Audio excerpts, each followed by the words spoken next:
Welcome to my channel, Ken here. Today let's take a look at the Freq IO from Freqport. Let's go!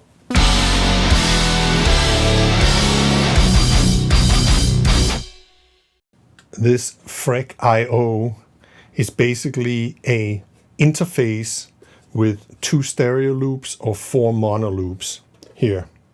So it's all on TRS plugs. The way you connect it to the computer, there's a USB-C connector here, as well as an external power.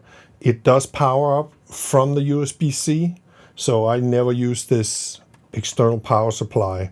There's a power on off here, and here's a switch for if you want to have multiple units in your system. So you can have 2 of these, and you'll just have to ID them A and B with this button. It's required that you download the software. It won't work without it. It's basically a plug-in type-based system where once you have installed the software, it'll recognize the unit, and you set up the ports to what you have installed, and off you go.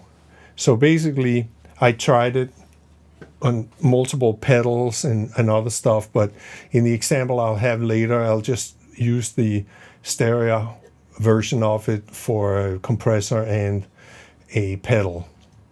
Even though the manufacturer sent this product to me, the thoughts and opinions are mine and mine alone. Hit that subscribe button, leave a comment below, let me know if this product would be interesting to you. I've left a couple of affiliate links below. Should you choose to buy this thing, it'll help my channel and at no cost to you. Here you can see I'm using an unpowered USB-C hub. It's plugged in alongside the Neve 88C as well as the Freqport and the Freq IO, and it's all powered and it's all recognized by the computer, and there's no issues with this. You can also see how the backside looks when you have it stacked up. So I have the H90 on top, I have the Neve 88C in the middle, and on the bottom I have the Freq IO. I have here a panned set of acoustic guitars plus a lead guitar in the middle. I want to compress it and I want to put some effects on it. So I'm going to use the Freq IO for this. So first thing is to get the plug-in in to the channel you want. Here we go. And I am not going to spend time explaining how to set this up because it's very well explained on Freqport's website. So I'll leave a link below to that video. So I've made some presets here. So first we'll go in here, and I have a Neve 88C on a stereo bus on this Freq IO. So the Freq IO obviously has a set of inputs and outputs. That means it has 2 sets of stereo inputs and outputs and 4 sets of mono IOs. So I used 1 set of stereo here for this 88C. So there's some cool functionality in this screen here. First I'll bypass it here.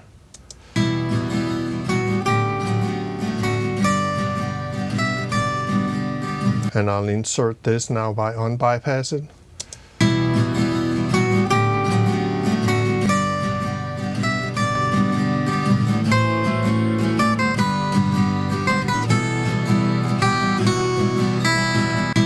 This hardware mix button right here is actually a fantastic feature of this whole thing because you can parallel compress it.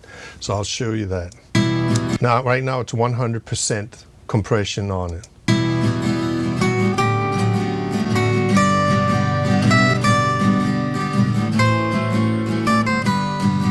As you can hear, it's additive, so volume goes up as the 2 signals are mixed together.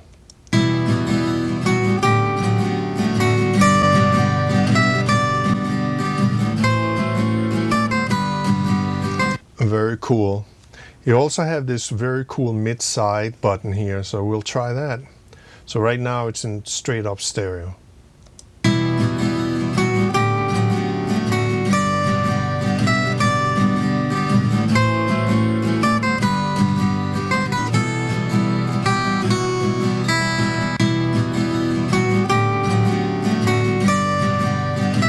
So even with the two channels set the same way, you can still hear the mid-side change. Now you also have a send and a return level here. So if you're going in a little bit hot on this or cold, you can kind of adjust that here.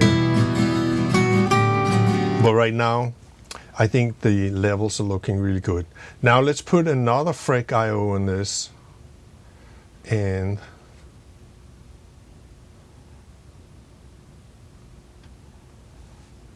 I have to load up my preset again. So every time you open one of these, you need to load up your preset.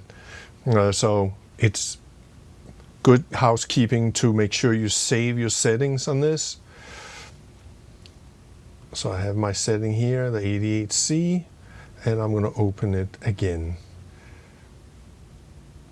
So obviously you can't have the same one twice open, but I have an H90 here by Eventide that's set up in the other stereo loop on the FREC I/O. Right now I've set it to a reverb. I can show you that actually. So right now I'm just going to use the reverb over here. Here we are. I'm going to put it in the middle.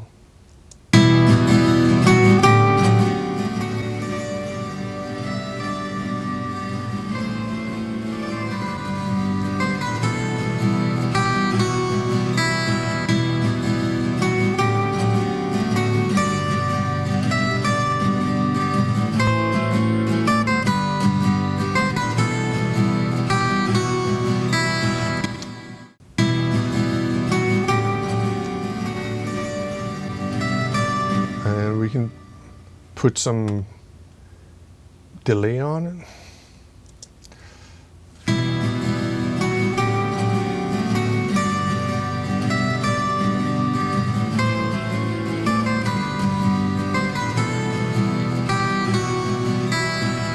Now, if you wanted these two effects to be consecutive in order, which I don't have here, but you could do that, because all these are bypassed right now. But if you put the compressor here, and you can actually use this analog matrix here.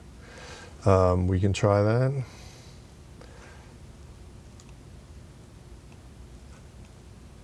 So I actually have to get rid of this guy. Now it's in one plug-in.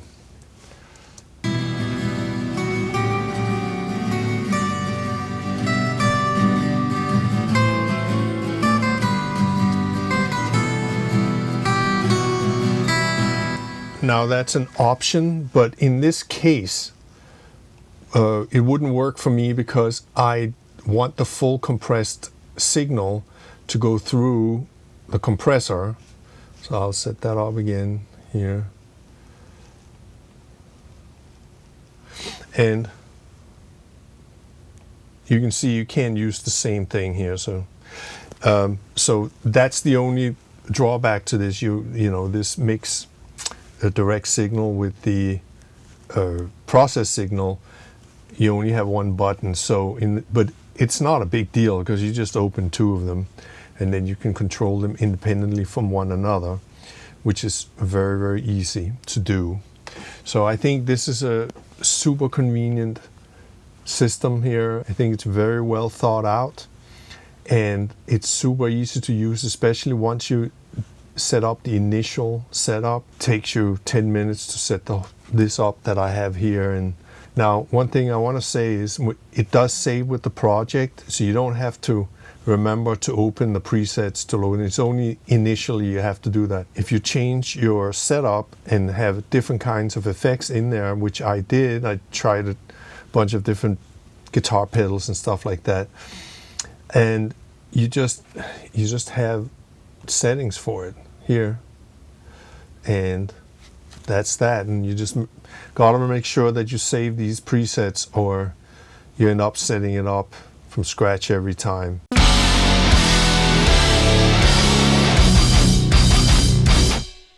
I've mentioned previously in other videos how far converter technology has come, and the converters on this thing sounds really good, and it has no problems interfacing with the analog gear.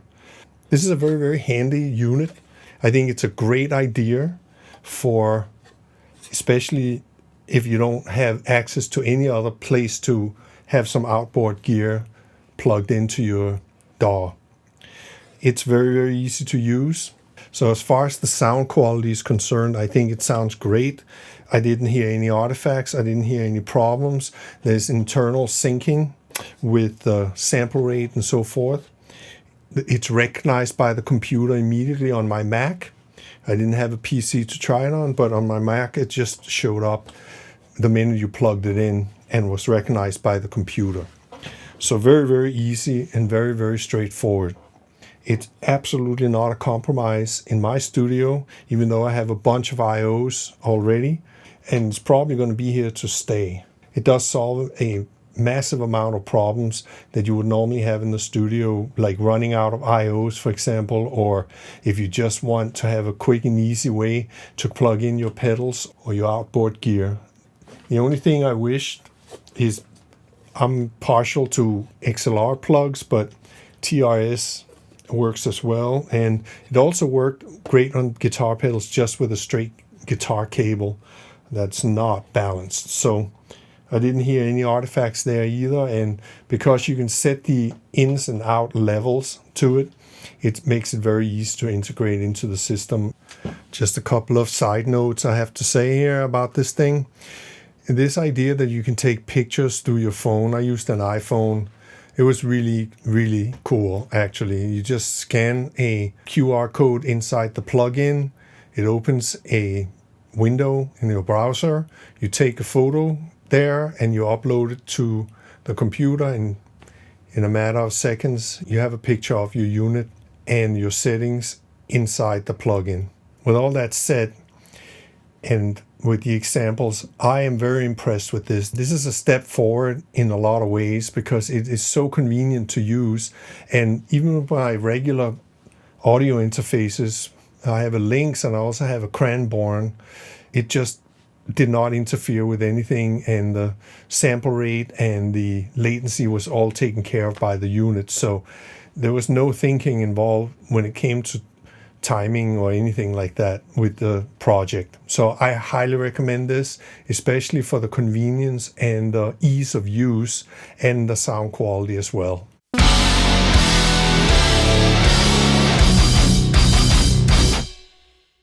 Thanks for watching. Please like, share, and subscribe. Hit that bell button. And until next time, take care.